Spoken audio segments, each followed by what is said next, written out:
পাবনায় অসাধু ব্যবসায়ীদের কারসাজিতে ভোজ্য তেল বাজার থেকে উধাওয়ের প্রতিবাদে ৮ এপ্রিল বুধবার দুপুরে পাবনা প্রেস ক্লাবের সামনে আব্দুল হামিদ রোডে মানববন্ধন অনুষ্ঠিত হয়। মানববন্ধনে ভোজ্য তেল নিয়ে কারসাজি সহ্য করা হবে না এবং অবৈধ ও অসাধু ব্যবসায়ীদের বিরুদ্ধে আইনগত ব্যবস্থা গ্রহণের দাবি এনে এই একটি মানববন্ধন কর্মসূচি অনুষ্ঠিত হয়।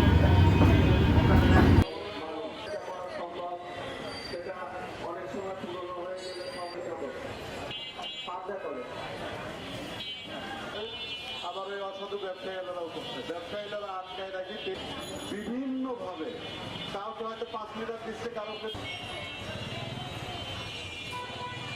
ধন্যবাদ।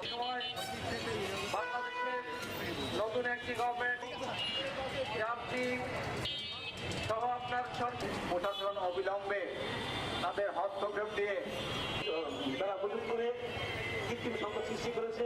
আমাদের দাঁড়িয়েছি, আসলে এটা শুধু আমাদের প্রয়োজনে না, আমাদের পাবনা সারা বিশ্বে তো হচ্ছে, আমাদের পাপ। আমার কথা শেষ করছি, ধন্যবাদ সবাইকে।